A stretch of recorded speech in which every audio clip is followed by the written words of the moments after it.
New introduction here. I want to get everybody's attention for what I feel will be a lucrative opportunity. It's the first ever NYSE marijuana IPO. We're making history here, and I feel this is just the first stepping stone in what is going to be the start of many IPOs on both the NASDAQ and the NYSE.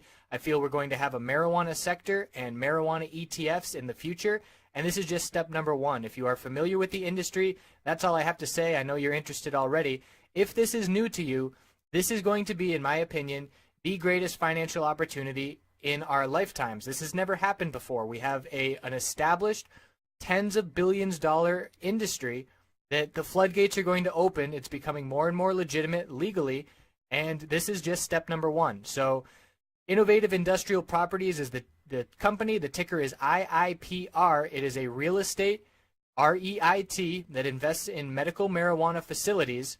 And for this IPO, we have a new website, www.mjipo.com.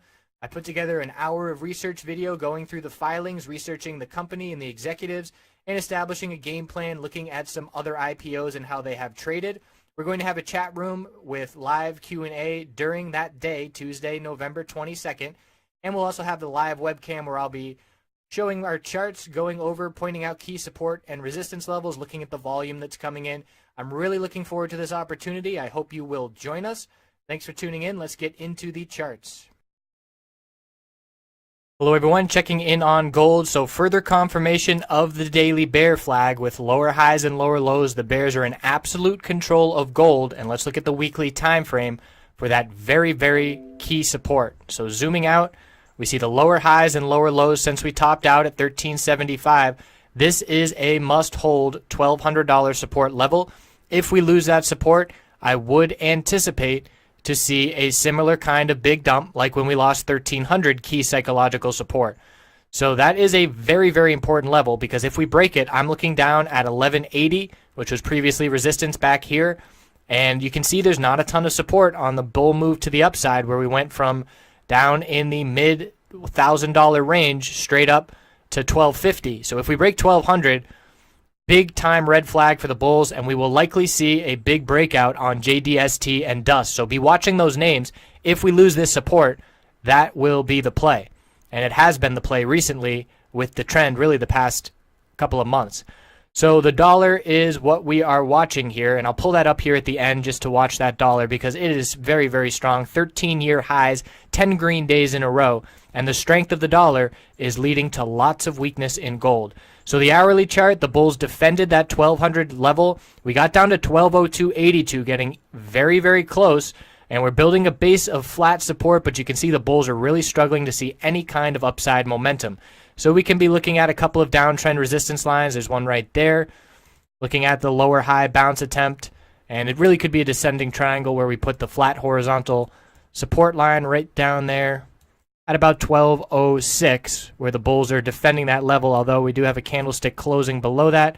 So I would likely put it down there at about 1205, keeping within that range, so no candlesticks close below support. So that's what I'm looking at on the hourly time frame, very close to a bear break. And now let's look at that dollar. So DXY, the bulls are in full control, higher lows and higher highs on the hourly chart the entire time, closing the week strong. Look at this daily chart in this breakout since the election, full on bull move. The RSI is overbought, it's up in the upper 70s, but because of the lack of resistance hitting 13-year highs, bulls are extremely strong. The weekly chart shows that breakout. We zoom out and see a very clear break of any price action that we have seen over the past year and a half. And let's look at the monthly chart because we have to zoom way out to find the next resistance. So looking for the next resistance, I'm looking back here at March 2013, and I'm looking at 102.15 and 101.81. And we hit a high this month, this week, 101.41. So bulls still in full control of the dollar. Look at this MACD. We are close to a bullish MACD cross on the monthly. So there is no sign of the bears. We do expect daily consolidation in the short term. Maybe that will let the bulls hold that 1200 level for gold to start next week. But we are on the brink of a breakdown. And let's look at these bear miners. They are strong. We are in a channel between the 10-day moving average support and the upper Bollinger Band resistance. Now, with gold hitting lower lows, why aren't we up where we were on Monday? And that's because the market is strong. If we had the market going down and gold going down at the same time, we would be well above those levels, but the inverse correlation is still there, and the S&P 500 is near all-time highs, and that's obviously helping bull miners or the gold miner stocks a bit, but the overall price of gold going down is a greater weight than the overall bullish action of the market. So looking at dust, similar upper Bollinger Band resistance, 10-day moving average support, very strong channel. Weekly time frame for these names remained breaking out above the upper Bollinger Band, and we actually closed below it by 3 cents on JDST. And for dust, we closed below it by a couple pennies as well. So right below that upper Bollinger Band, but the weekly candlestick does show the bulls buying the dip, and they are in control. And we look at the bull miners, and they are not looking healthy at all. Just breaking down, and let's zoom out because we are looking at potentially the lows.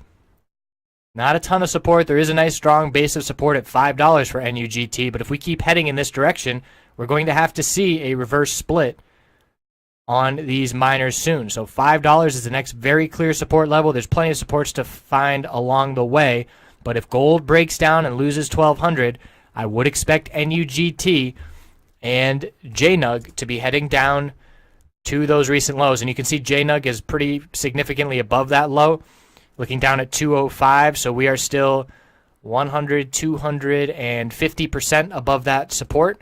And we look at NUGT, that low was 348, and we are only about 100, or less than 150% above that low. So NUGT clearly weaker compared to JNUG and compared to the all-time low. So that's a lot to be watching, but it essentially boils down to the dollar and gold 1200. And there's been some decent day trades to be had on those bull miners, but in terms of swing trades and the overall trend, the bear miners have had the trend for a couple months now. So we'll check back in on Monday and see how it all goes. I appreciate you watching. Have a great rest of your weekend.